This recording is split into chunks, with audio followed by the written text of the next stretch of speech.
for 24 minutes in a fight, just know that 1 minute, if I get that 1 minute, 30 seconds or whatever left in the fight, then I'm gonna come out victorious, I promise you. Yeah.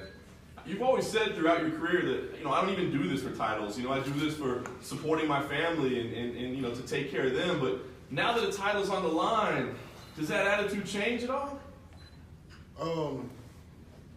Just not just the title on the line. Whenever I signed my contract and seen the zeros, then it was like, okay, I can start training now.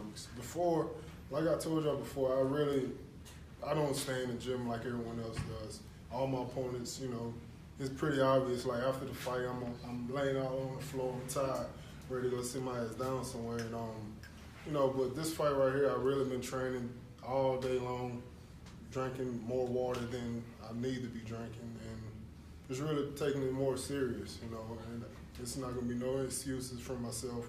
Win, lose, or draw, you will see all my all. Well, overall, Derrick, what's been the reaction from that post-fight interview that you had? In particular, the Donald Trump thing. Was that just, did you just come up with that off the cuff? Had you thought about that beforehand? With the Russian connection? It was just freestyle. Me and Donald, we talked about that before back in the day when we used to golf back in Houston.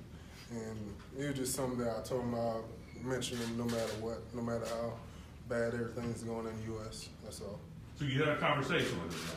Yes. You really did? I mean, that no. wasn't...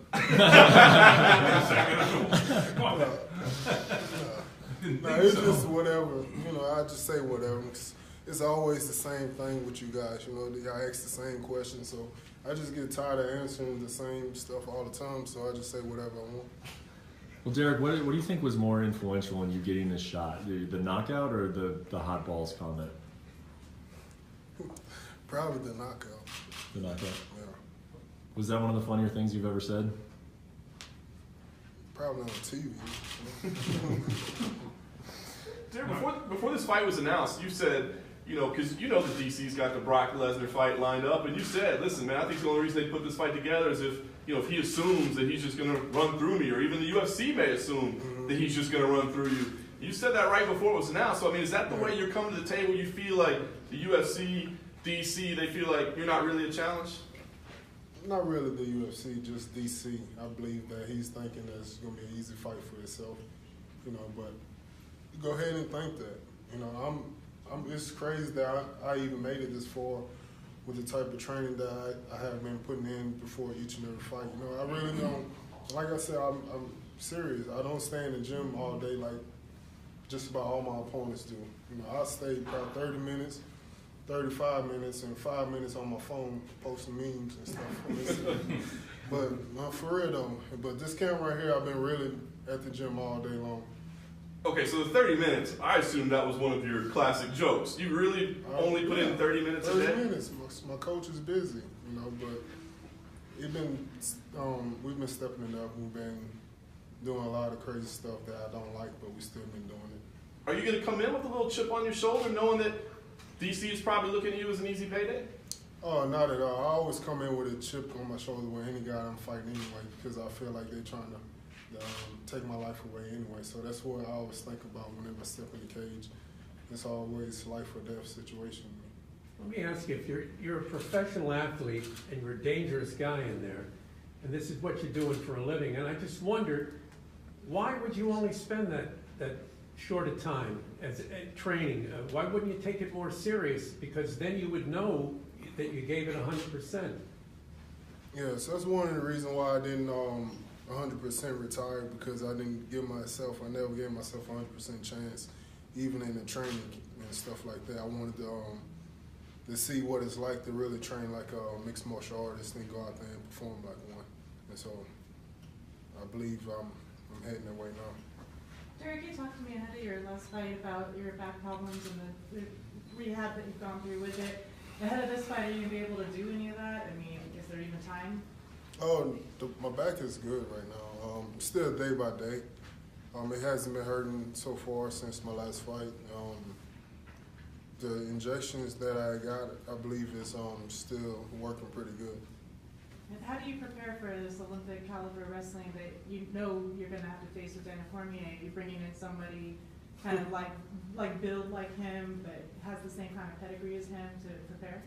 Oh, not at all. You know, just as long as I'm 100%, I'm in good shape. I don't care what he could do or what he thinks he's going to be able to do. I'm just worrying about myself. I don't care. Derrick, you were medically suspended by Nevada after the last fight. What was the process of getting that cleared? Because I think it was until November 6th, and the fight's November 3rd. So do you have to go through like Nevada to get that cleared? The medical suspension? What was that process? Did you have to go to a doctor? They had some like paperwork over? Yeah, I went to the doctor, got everything cleared, everything checked out pretty good. Basically saying that I'm good to fight, my health and everything's good. My heart is better than what they thought it would be, and I'm in great shape. Do you feel like you'll be 100% going into this fight? I will be 100% going into this fight. DC said that he's not going to be 100%. He has a bad hand. Is that a mistake on his part, do you think, to go into a fight with you with a bad hand? I go in every fight with a bad back and overweight and damn near diabetic.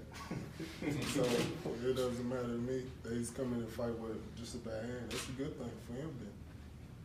Derrick, is this more an opportunity that you really want, or is this one that you just can't pass up?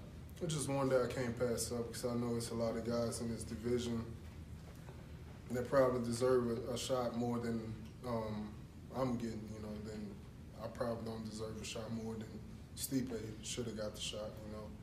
But, you know, ain't no telling when the next time I'm going to get this opportunity, so I had to jump on it anyways. And as a guy who has talked about, you know, the money and the reason why you do it, like, is this paycheck significant enough that this could be your last fight? No, I don't think it will be my last fight, but the paycheck is pretty good. Can you compare it to some of your others? Like comparing to other ones you've received, how big is it? It's probably more than I made this year already. What did it mean for you in Houston when the hurricane relief and what you did there? I mean, you jumped in. You went down and you made it happen. You made good things happen down there. And now you got a hurricane, and obviously the one in Florida, they're going through that, so it's on the minds of people right now. But that was important to you, wasn't it, to go down there and do that? Yes, for sure. It was just one of those situations where my neighborhood didn't flood, but the people around my neighborhood flooded, and I just didn't want to stay in the house all day and not doing anything, and not helping no one and stuff like that. And plus, I have DirecTV, and so any kind of rain or wind or something like that, it'll mess your TV up. So I couldn't stay home and watch TV. So I just wanted to go out and help whoever I can and don't be bored. But you did. I mean, you physically got out. You got the truck out. You went and helped people. Yeah, for sure. Hands on. The first day it was just like, okay, just help the people in my neighborhood and surrounding areas. Then a few days later, I'm just stuck going miles out, and like a week later, I was stuck going to a different city that was close by. You keep in touch with any of them, and do they follow your career? I keep in touch. Yeah, I keep in touch with Trader Troop. He always keep me up to date with everything and how much he appreciate my help and stuff like that too. Is your eyes are red? Is that still residual from the fight from 12 days ago? Or? No, I'm just leaving Joe Rogan's show. I'm a little high right now. Nah. Yeah, it's from the fight. The Astros going to come back from a 3-1 deficit. Next question. Yeah, we got it. Tonight, right?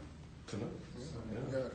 Derrick, is the vision impacted at all? I mean, like you said, the redness, is it just on the surface? I mean, is the vision impacted at all? No, it's no blurred vision. I can still see.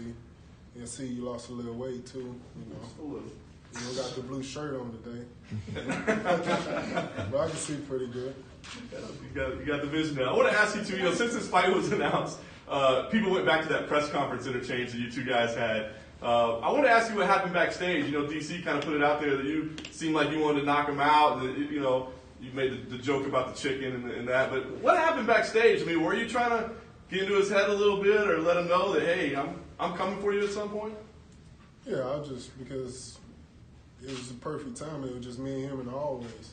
And so I just told him, I'm coming for that belt. And he chuckled or whatever, talking about you better work on that cardio. I said, shit, don't worry about my cardio. I got that. And that was about it.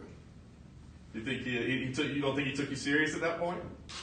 Oh, if you don't take me serious, that's a mistake. I want him to take me serious. I don't want no excuses or nothing like that. And I just really can't wait for that night anyways.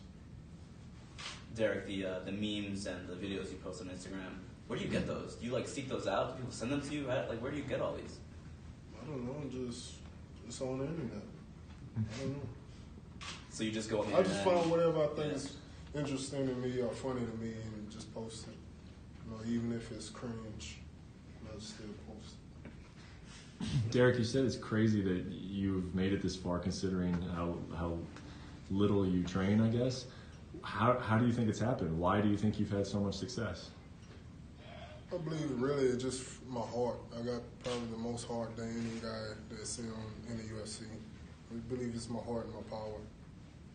If this opportunity hadn't come up, like, what would you be doing this week? You said this week? Yeah, what would you be doing like right now instead of sitting in front of us? I'll probably be on LA. Huh? Where Joe Rogan podcast at? LA? Yeah. Yeah, I'll probably be in LA right now. Baked. I'm in hell right now, probably. Have you put a final dollar figure on how much that right hand was worth? You got your win bonus that night. You got bonus. Now you're getting a title shot. Put a dollar figure on how much that right hand that you landed was worth. It's probably a million. Probably about $1 million.